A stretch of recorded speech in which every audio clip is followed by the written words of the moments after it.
যুক্তরাজ্যে ঘটেছে এক নজিরবিহীন ও চমকপ্রদ চিকিৎসা ঘটনা, যেখানে একটি শিশু দুবার জন্মগ্রহণ করেছে। একবার চিকিৎসার প্রয়োজনে এবং পরবর্তীতে প্রকৃত অর্থে পৃথিবীর আলো দেখেছে। বিরল এই অভিজ্ঞতা পেরিয়ে আসা মা লুসি জন রেডক্লিফ ও তার সন্তান রেফার্টি আইজ্যাক এখন সুস্থ এবং এই সাফল্যের জন্য চিকিৎসকদের প্রতি কৃতজ্ঞতায় ভরপুর। ব্রিটিশ সংবাদ মাধ্যম দ্য ডেইলি মেইল তাদের প্রকাশিত এক প্রতিবেদন থেকে এই তথ্য জানা যায়। প্রতিবেদনে বলা হয়, ৩২ বছর বয়সী লুসি যখন ৩ মাসের অন্তঃসত্ত্বা, তখন একটি নিয়মিত আল্ট্রাসাউন্ড পরীক্ষায় ধরা পড়ে তার ডিম্বাশয়ে ক্যান্সার। চিকিৎসকরা জানান, সন্তান জন্মের পর চিকিৎসা শুরু করলে ক্যান্সার ছড়িয়ে পড়ার আশঙ্কা ছিল, যা লুসির জীবনকে চরম ঝুঁকিতে ফেলত। গর্ভাবস্থায় ইতোমধ্যে কয়েক মাস পার হয়ে যাওয়ায় সাধারণ পদ্ধতিতে সার্জারি করা ছিল অসম্ভব।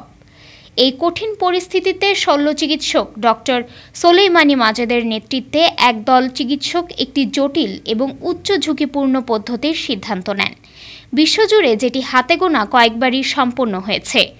প্রথম জন্ম চিকিৎসার প্রয়োজনে শিশুর শরীরের বাইরে আনা। অক্টোবরে অস্ত্রোপচারের সময় লুসির জরায়ু ও গর্ভস্থ শিশুকে তার শরীর থেকে অস্থায়ীভাবে সরিয়ে নেওয়া হয়, যাতে ক্যান্সার অপসারণ করা সম্ভব হয়। সফলভাবে অস্ত্রোপচারের পর জরায়ু পুনরায় স্থাপন করা হয় লুসির দেহে। দ্বিতীয় জন্ম পৃথিবীতে আগমন। এরপর লুসি ধীরে ধীরে সুস্থ হয়ে ওঠেন এবং কয়েক মাস পরে জানুয়ারিতে শিশুটি প্রকৃতপক্ষে ভূমিষ্ঠ হয়। শিশুটির নাম রাখা হয় রেফার্টি আইজ্যাক। জন্মের পরপরই এই দম্পতি সন্তানকে নিয়ে হাসপাতালে গিয়ে তাদের জীবন রক্ষাকারী চিকিৎসক ডক্টর মাজেদকে ধন্যবাদ জানান। আবেগাপ্লুত হয়ে পড়েন চিকিৎসক নিজেও। লুসি বলেন, আল্ট্রাসাউন্ডের আগে তিনি ক্যান্সারের কোনো লক্ষণ টের পাননি।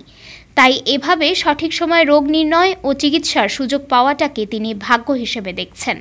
লুসি ও তার স্বামী অ্যাডাম বিশ্বাস রেখেছিলেন চিকিৎসকদের ওপর, এবং সেই বিশ্বাসই তাদের এক অভাবনীয় জয় এনে দেয়।